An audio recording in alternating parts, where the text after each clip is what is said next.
কালকে বিকেলবেলা তো বসে বসে ল্যাদ খাচ্ছিলাম। তো মা এদিকে বলল চল ওঠ রেডি হ।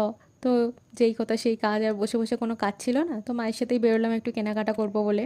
বেসিক্যালি মায়েরই কেনাকাটা ছিল, আমি গেছিলাম সাথে একটু ব্যাগ ট্যাগ বোবার জন্য। আর কোনো কাজ থাকে না আমার। আর এখানে মা বসে বসে প্রত্যেকটা জিনিস কেনার আগে একটু করে দেখবে, কারা কারা এরকম জিনিস কেনার আগে একটু দাম চেক করো, আমাকে জানিও তো কমেন্টে।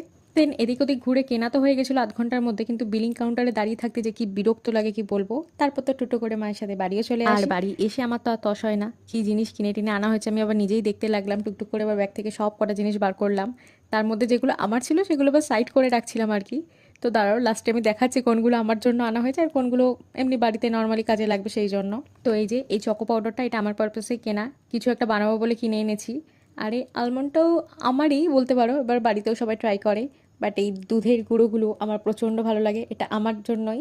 আর এই দুটো কুকিজ কিনে এনেছিলাম, আর এই কেক পাউরুটিগুলো। তো দ্যাটস ইট।